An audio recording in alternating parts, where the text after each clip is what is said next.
Today, we're gonna delve deep into the scary Pokemon Iceberg. Let's start.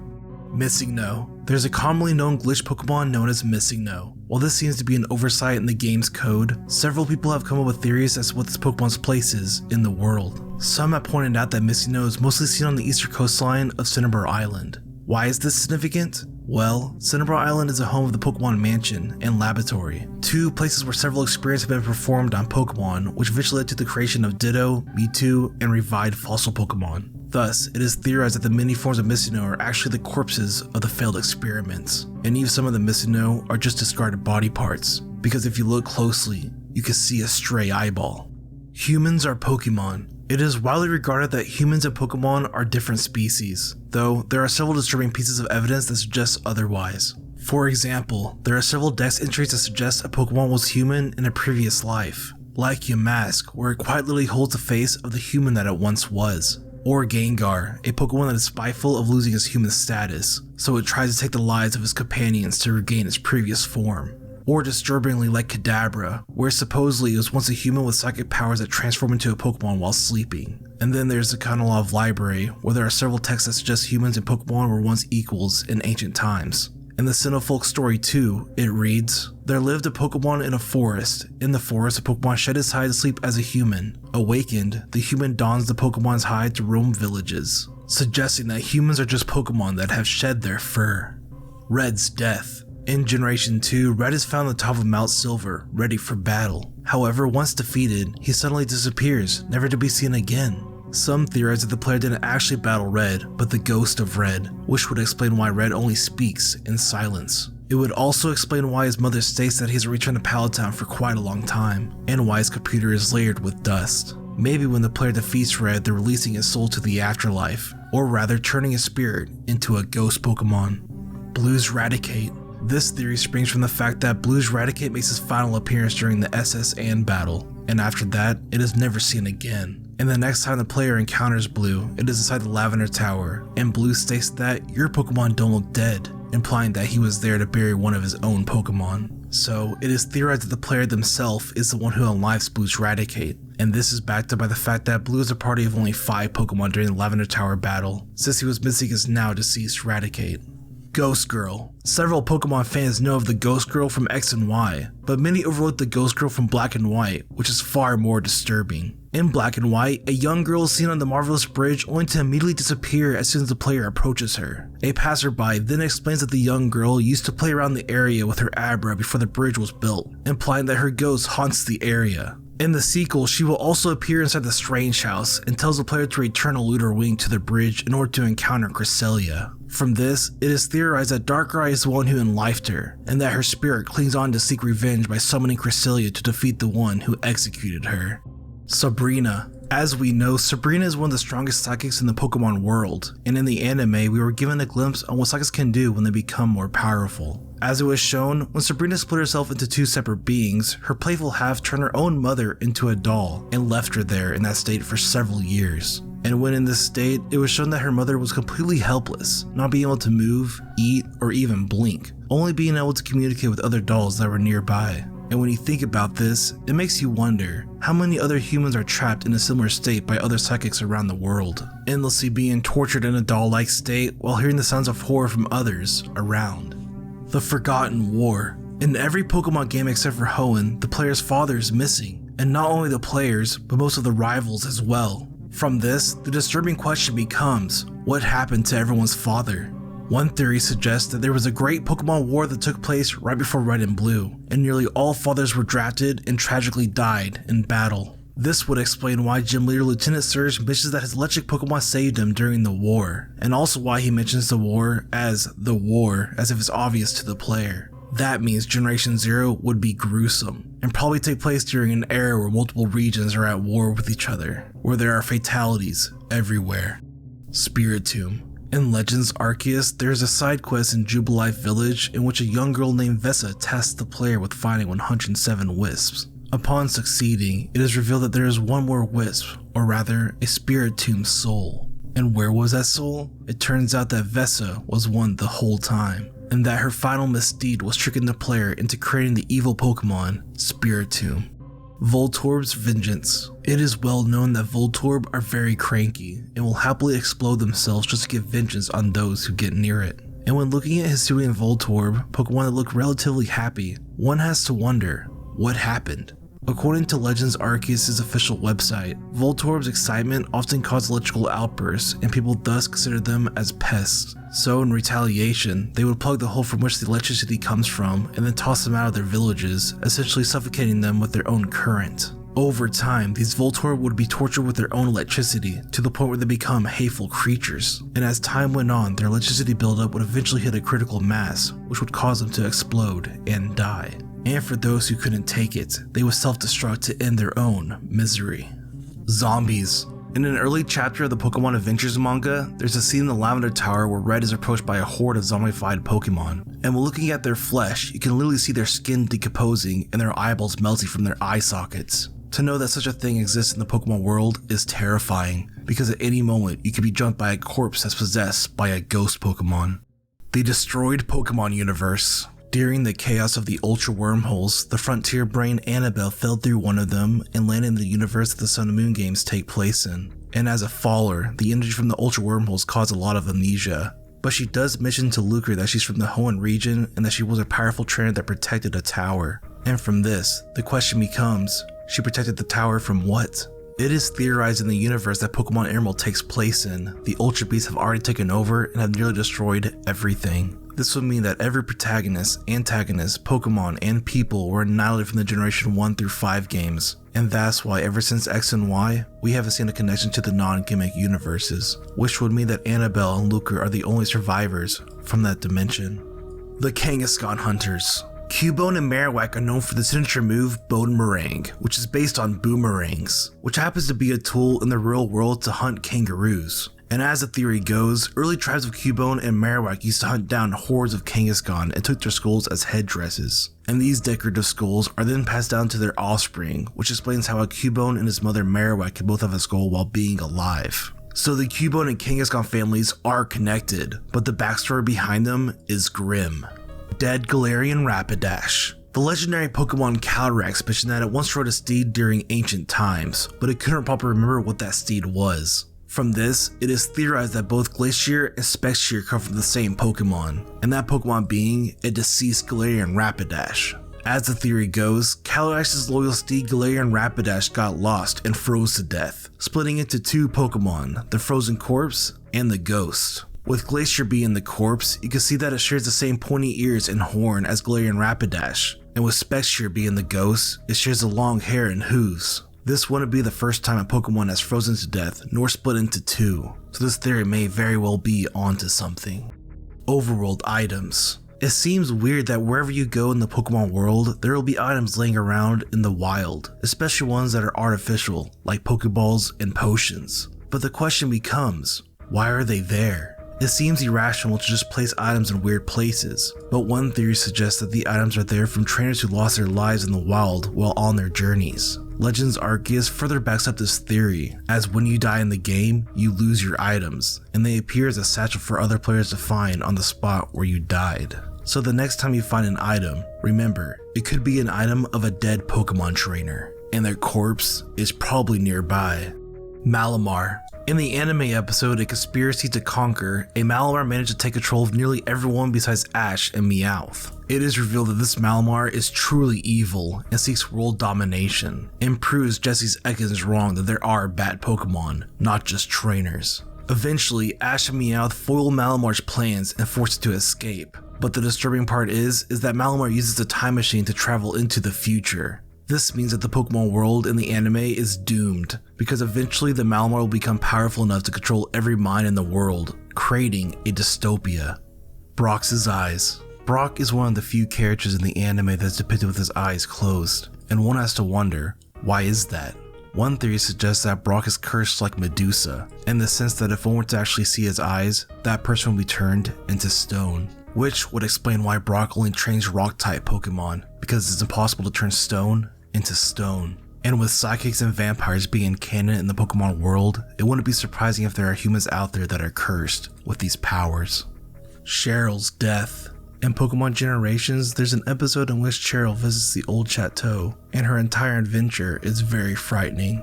Near the end, she meets the infamous ghost girl who haunts the mansion, and it is implied that she attacks Cheryl in the closing scene. And since it's never revealed whether this takes place before or after the events of the Sinnoh games, it could very well mean that this was the end for Cheryl.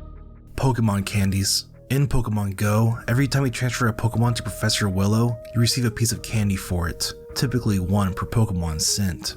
But from that, the question becomes, what exactly are these candies made out of? Some speculate that what really happens when you send a Pokemon to the Professor, it is taken, slaughtered, and made into candy, which is why each piece is distinct and named after the Pokemon that you transferred. This would explain how Professor Willow immediately had candy ready for you when transferring the newly discovered Pokemon Melton. Because if it was just discovered, how on earth would he already have candy made for it? Alolan Marowak. There are several dex entries for Pokemon with regional variants that suggest that environmental factors influence the Pokemon's form. But with Alolan Marowak, the environmental factor is very dark. As the theory goes, the native Alolan Pokemon Beware is the reason why Marowak evolved into this form. Beware are known for their lethal hugs, and what Pokemon would need a hug more than a sad and orphan Pokemon like Cubone? The theory goes on to say that these Cubones are hugged to the point of death, yet the stress also forces them to evolve into a Marowak, a ghost in its dead state, which also happens to be immune to both Beware's typings, normal and fighting. And because Beware has a fluffy ability, Marowak gains a fire typing to gain the edge when facing these hugging monsters. Shedinja's Curse. Several Pokemon fans are now saying that Shedinja's Curse is only a myth. That if you look into the hollow crack on the back of his shell, the trainer will in fact not lose their soul. But this is false, because it was confirmed in a recent trading card that the trainer does in fact lose their soul and become a hollow shell of their own. If you look closely at the Shedinja card from the Vivid Voltage expansion, you can see his now dead trainer lying behind it. From this, it's a disturbing thought that if you simply evolve a Nakata or mistakenly look at a hollow bug, that you will die.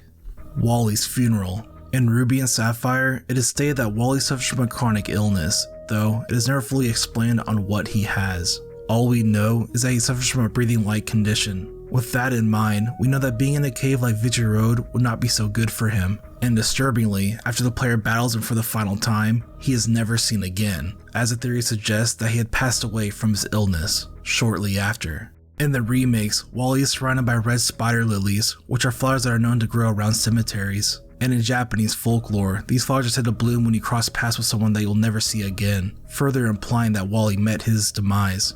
This theory is even further backed up in Sun and Moon, a game that supposedly takes place 20 years after Red and Blue. And as we can tell, the trainers Red and Blue have physically aged, though when we battle Wally in the battle tree, he still is the same young boy, implying that this might be a spirit of the late Wally.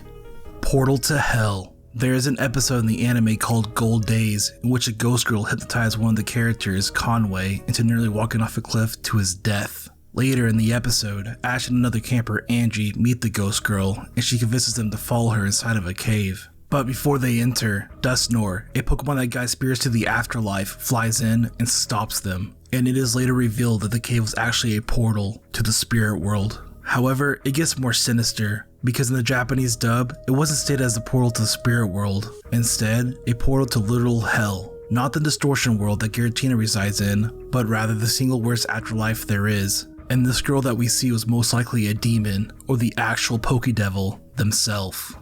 Help.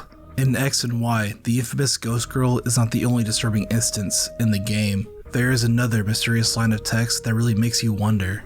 At the Lumio station, if you read the back of the time board, it will say, "I'm going for help, wait in the usual place." From this, the question becomes, what is the person seeking help for? Why have they not returned? And what is the usual place? These questions are never answered, and the only hint to this mysterious story is a boy who is nearby that says, "It should be someplace right around here, right?" Implying that he's waiting for this unknown person who has not returned.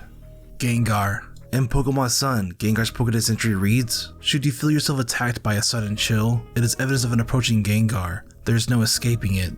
Give up." This Pokédex entry is extremely chilling, but it leaves one to wonder who wrote it if there is no escaping this Pokemon. When you think about it, it could be the final words of a desperate scientist writing down his last thoughts before meeting his end. But what's even more sinister is that this could be the words of a Gengar after slaughtering a Pokedex holder, writing down what it does to his victims when they encounter this Pokemon. Silent Hills. In the 1997 Gold and Silver Space World demo, the hometown of the player was originally named Silent Hills, and looking at the color palette of the creepy moss green, it makes you wonder what went on in the sleepy suburban town. Regibombs. It is commonly known that Regirock, Regice, and Registeel represent the Stone Age, Ice Age, and Iron Age respectively, but when digging deeper, they represent far more disturbing things. This theory begins by pointing out the 3 locations that the Regis can be found in. It is thought that each location represents an area that was bombed during World War II, with the areas being Miyazaki, Oita, and Nagasaki. The theory also connects Wailord and Relicanth to the 2 atomic bombs that were dropped, Fat Man and Little Boy, since both Pokemon are required to unlock each dungeon. On top of that, each Regi learns Explosion, with the Japanese name for the move being Giant Explosion, further connecting this disturbing theory. Evil Beethoven and Brilliant Diamond and Shining Pearl, arguably the most notable change to the old chateau, is a haunted portrait with eyes that glow red as soon as the player turns away while soft laughter is heard. As it turns out, the portrait is actually a reverse image of a real-life painting of Ludwig van Beethoven, the famous composer. This could imply that Beethoven exists in the Pokemon world, but the question becomes, what could the fact that this portrait being haunted mean? Of all paintings of people in the Pokemon world, why him? We may never know.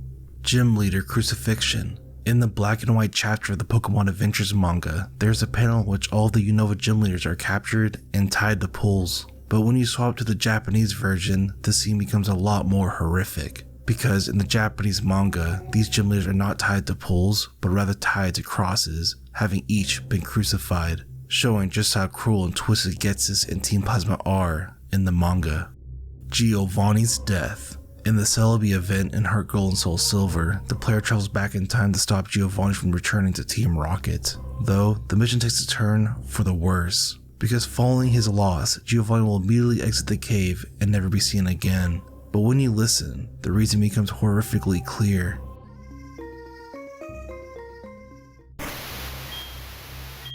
As you gathered, a splash is heard, implying that Giovanni had jumped off Toiho Falls to end his own life. And immediately after, Lyra states that they keep calling for their boss, and that she feels sorry that they don't know that he's not coming back, further implying that they just witnessed Giovanni unlifing himself.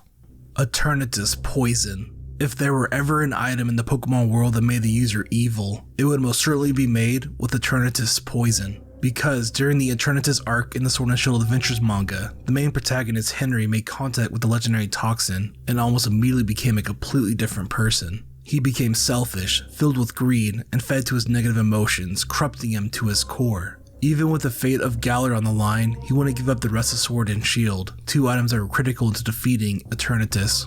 So if you ever get near an Eternatus, run, because before you know it, you could be corrupted and enslaved.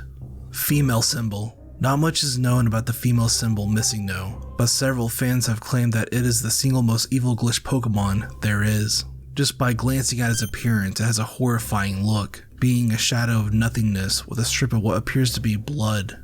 If you were to encounter one, it would be double the size of a Wailord, measuring in at 80 feet tall. And its cry is petrifying, lasting a staggering 2 minutes while almost sounding like a siren song, as you can listen here.